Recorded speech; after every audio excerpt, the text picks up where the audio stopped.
Saya akan membaca sejarah Tuan Syekh Abdul Qadir karena pupuh pangkut. Bismillahirrahmanirrahim. Sari sampun nipun kopilah binegalan artane wus enting kopilatan wanimus maring begal kang sangidak mangkana Syekh Abdul Qadir tandinunung dening begal kang sawidak hargine den pitambuhi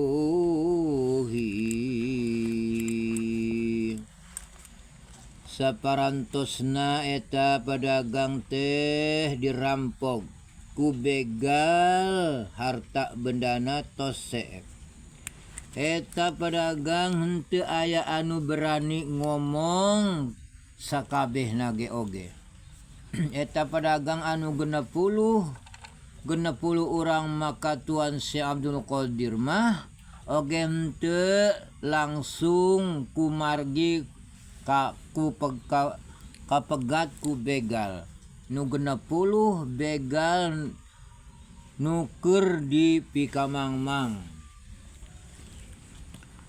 Mangka anak wangsa juga amarani maring Syekh Abdul Qadir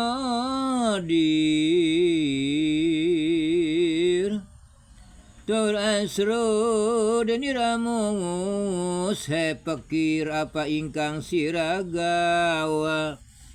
Syekh Abdul Qadir amus he begal waruhanira dinar sarta nisun iki maka aya jalma saurang ngadeketan ka Tuan Syekh Abdul Qadir Jailani ngomongna sesentak eta jalma naros oge he pikir naon-naon anu ku anjeun dibawa. Syekh Abdul Qadir ngajawab he begal kanyahokeun ku anjeun ieu artos dinar dina kempek ieu dina kempek kaula ieu. Ngomong Syekh Abdul Qadir tan akeh mung catur dasa maka begal ika amus mali ana ing endi pernah hipun sira andokon dinar elinge Syekh Abdul Qadir yen sira tambu sundokon ing kendek isun ana ing cacangklekan sun pusti ngomong henteu seueur ngan 40 dinar maka begal eta naros deui di mana disimpenna eta artos ku anjeun nyarios Tuan Syekh Abdul Qadir naon-naon teh anjeun linglung ku kaula disimpen dina ieu kempek ieu anu dibawa ku kaula. Ngomong pon begal asrua ngucap ing panyanani sun ing sira pikir di mana sira ngandut ing dinar catur dasa mapan panganggon nira lamun sundulu dening kaliwating sadara dan layak amusti demi yakni eta begal ngomong katuan si Abdul Qadir sesentak nyarosna oge dina dugaan kaula anjeun pakir ngabohong balaga di mana anjeun ngagaduhan duit 40 dinar kapan eta papakean anjeun oge ku abdi dipikir-pikir anu sakitu bututna kaliwat gorengna hate pantes jeung omongan anjeun nu sebener-benerna siralamun sun wataro angga guro kewadatan sayakti sarwelunga dari ramu Syekh tinilar saksana anak wong sajuga rauh mali-maring seatanya apa sarta nirapekir yakni anjeun ku kaula lamun ku kaula dipikir-pikir ngabohong malulu henteu sebener-benerna sebari eta si begal bari lempang eta begal ngomongna oge Tuan Syekh Abdul Qadir mah ditinggalkeun henteu lila aya hiji-hiji jalma dongkap deui ka Tuan Syekh Abdul Qadir naros naon-naon nu aya di anjeun pekir. Syekh Abdul Qadir ngajawab. Syekh Abdul Qadir wacana ana 40 dinar sun pusti sendakan ing kendek isun munggu ing cacangklekan maka begal ika amus sira tentu wacana nira anadora demapan yen sayakti Syekh Abdul Qadir wacana Tuan Syekh Abdul Qadir nyarios ngajawaban kanu naros kaula nyandak artos 40 dinar anu sebener-benerna ku kaula disimpen dina kempek anu ku kaula di cangklek-cangklek maka begal nyarios anjeun henteu sebener-benerna ngomong anjeun teh bohong jeung bohong maka begal ngomong maka begal ikalunga ngumpul ing pangulune wis parapti sakarone padamu sing pangulune pajar ing satingkah pola sira lagi tetemu lan Syekh Abdul Qadir Jailani panguluning begal angling yakni maka begal eta lempang kumpul nyamperkeun ke kepalana sanggeusna datang sadua anana naros pada hahatur ke kepalana dina tingkah laku anjeun sadua anana waktu kepanggih sareng Syekh Abdul Qadir bahwa kitu jeung kitu akhirna eta kepala begal ngomong titah diundang direkoh undangan denira direkoh undangan denira nulya mangkat wong punika sakali tanalami nulya rau Syekh Muhyiddin binakta ing pernah hing wong ambegal kumpul ing ara-ara jembar lagi andum arta sami yakni coba panggil anjeuna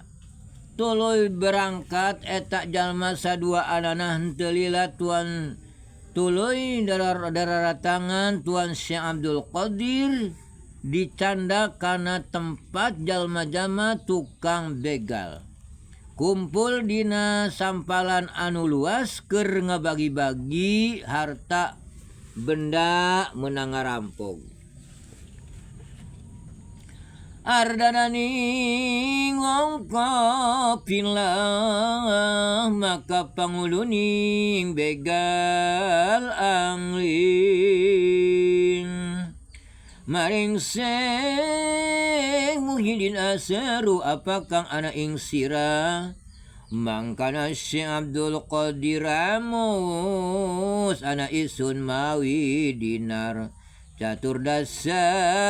ingkak kandi yakni ari teh harta benda pedagang maka kepalana begal ngomong ka Tuan Syekh Abdul Qadir nyarios ngajawaban ayana ka kaula ieu mawa mawa artos dinar 40 dinar anu aya dina ieu kempek sundokan ing cacangklekan maka panguluning begal angling lawat kana sundulur saksana binuka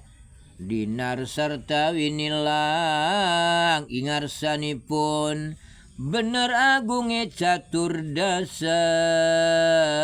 pon begal gawok kang aksi yakni ku kaula nudi cangklek maka kepalana begal ngomong coba buka kaula hayang ningali terus eta kempek dibuka eta dinar sarta diitung-itung dihareupeunana bener seueurna 40 dinar eta kepalana begal aneheun jeung heran panguluning begal mojar karena apa sirawak caing kami apa sirah nganggapi kuku Syekh Abdul Qadir mojar ia begal amung wawakase ibu maring isun pineng darokinon wajah ing barang kardi yakni terus kepalana begal ngomong deui sebab naon-naon anjeun waktu jujur bae ka kami naon-naon teh anjeun boga papakem Tuan Syekh Abdul Qadir ngajawab anu semuhun kaula menyepengan amanah ibu kaula sehingga kaula henteu kenging ngabohong di piwarang waktu jujur anu sejelas-jelasna bae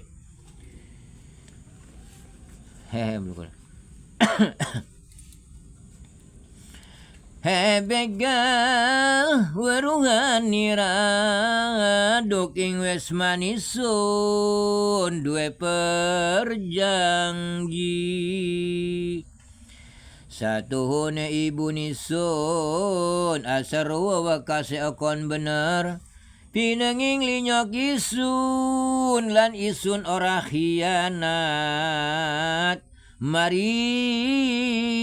ubayaning bibi yani begal kanyahokeun ku maneh ku kaula kumane ti rompok oge tos ngagaduhan janji seleres-leresna ibu kaula bener-bener amanah kudu bener anjeun ulah sok ngebohong sareng ka kaula moal cidra anjeun ulah sok ngabohong sareng ku kaula ka moal cidra ka amanah ibu kaula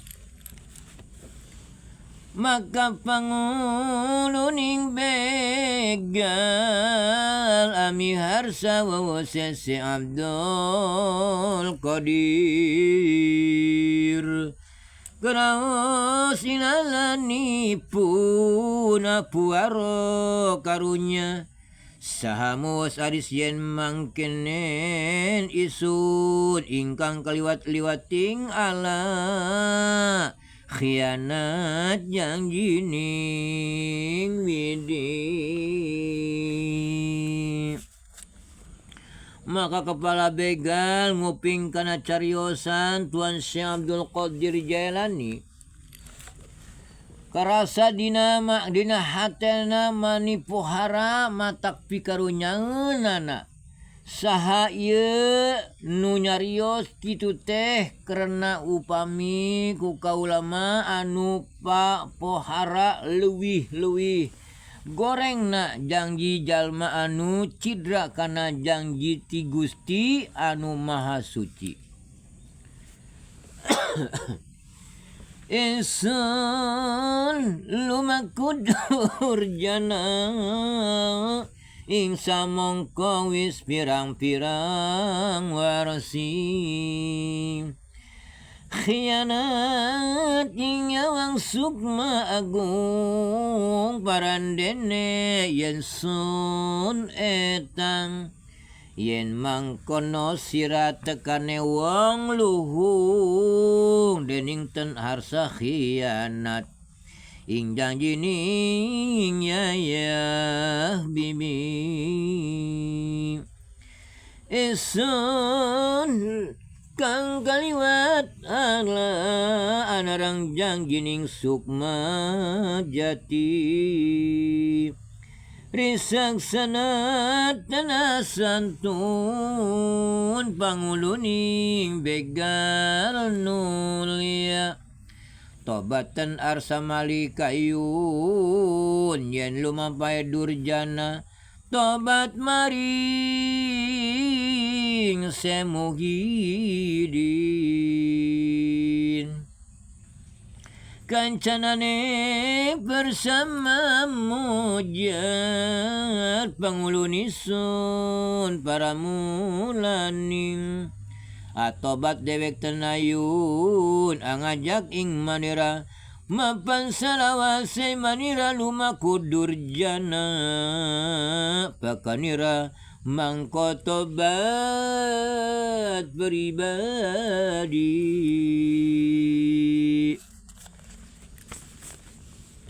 mangkana sakancanira samudaya sampun atobat malih dan anas wiji kantun sanalika ingarsa nira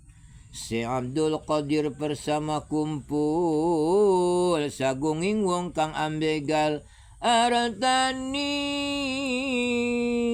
kopi launi